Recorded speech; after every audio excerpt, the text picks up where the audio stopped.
Assalamualaikum warahmatullahi wabarakatuh. Alhamdulillahirabbil alamin wa bihi nasta'in umurid dunya waddin. Rabbi shrah li sadri wa yassir li amri wahlul 'uqdatam min lisani yafqahu qawli. Durhaka kepada kedua orang tua.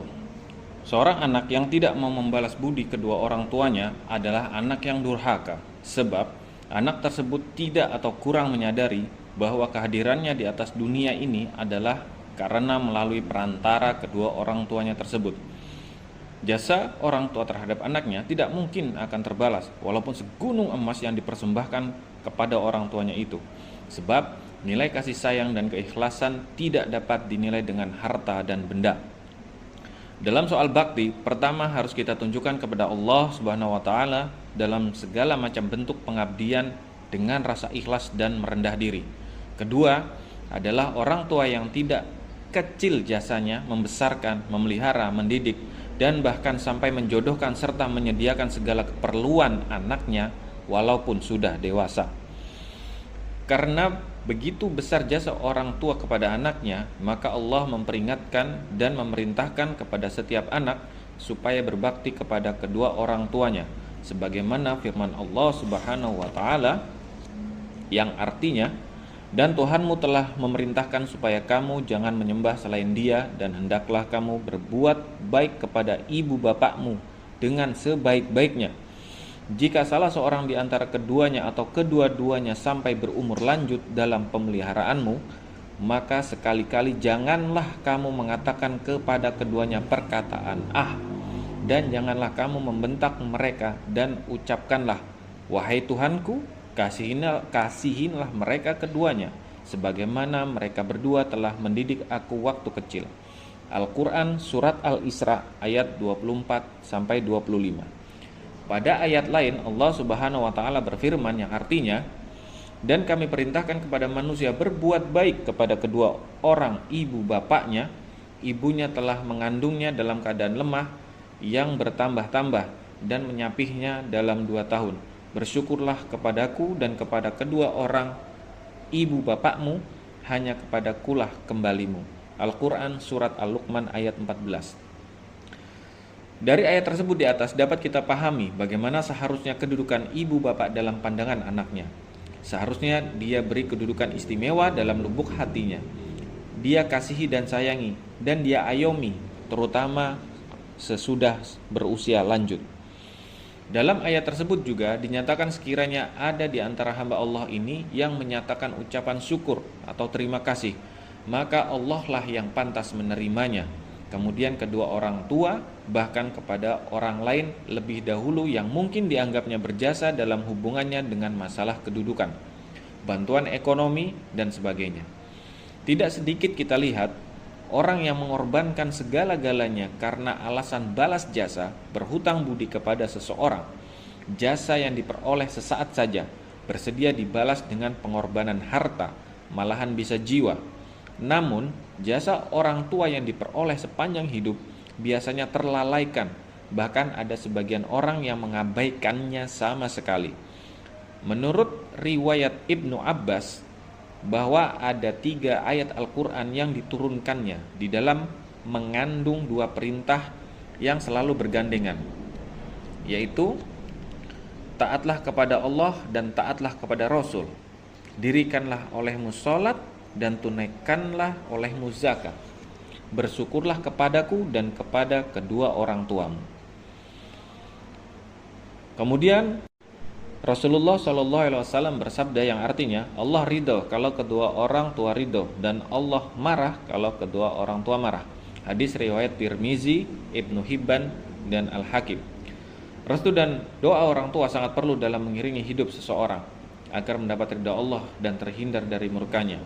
Biasanya perjalanan hidup yang mendapatkan ridha Allah jarang mendapatkan hambatan dan lebih banyak mendapat kemudahan dan kelapangan. Menurut riwayat Ibnu Umar, pada suatu ketika laki-laki pemuda menghadap Rasulullah menyatakan keinginannya ikut bersama Rasulullah untuk berperang atau jihad. Lalu Rasulullah bertanya, apakah Anda masih punya orang tua? Iya, jawab laki-laki tersebut. Lalu sabda Rasul, mengabdilah kepada kedua orang tuamu itu.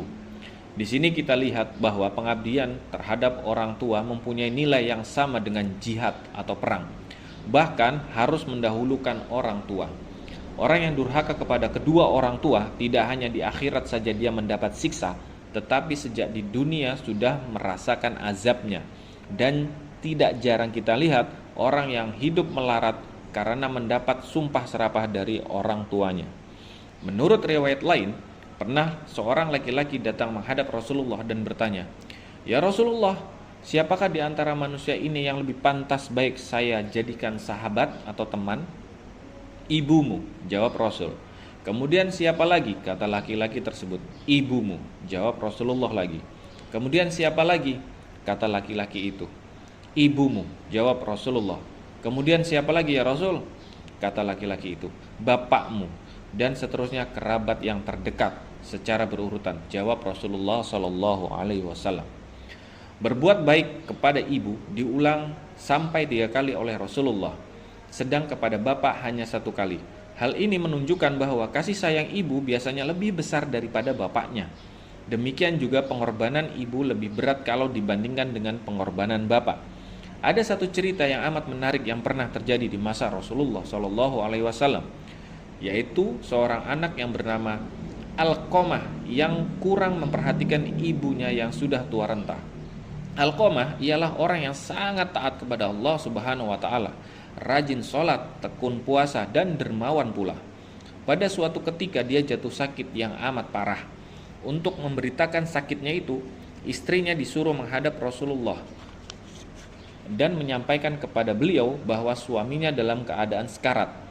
Kemudian Rasulullah Shallallahu Alaihi Wasallam mengutus Ammar, Suhaib, dan Bilal menjenguknya dan diingatkan supaya Alqamah mengucapkan kalimat La ilaha illallah. Setelah ketiganya sampai ke tempat Alqamah, memang ternyata dia dalam keadaan sekarat. Kalimat thayyibah itu pun diingatkan atau diajarkan, tetapi lidah Alqamah kaku membisu, tidak mampu mengucapkannya. Berita ini disampaikan kepada Rasulullah, lalu beliau bertanya, "Apakah di antara kedua orang tuanya masih ada yang hidup?" "Ada, ibu yang sudah tua renta ya Rasulullah," jawab mereka. Kemudian Rasulullah menyuruh utusan untuk menemui ibu Alqamah dan dapat menghadap beliau kalau memungkinkan, atau dapat menunggu di tempat. Kemudian beliau datang. "Sayalah yang lebih pantas menghadap Rasulullah," kata ibu Alqamah sambil mengambil tongkatnya dan terus menemui Rasulullah.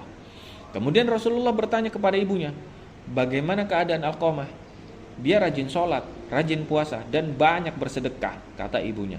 "Bagaimana pula mengurusi keadaan Anda sendiri?" tanya Rasulullah. "Saya sebenarnya sangat marah ya Rasulullah," kata ibunya.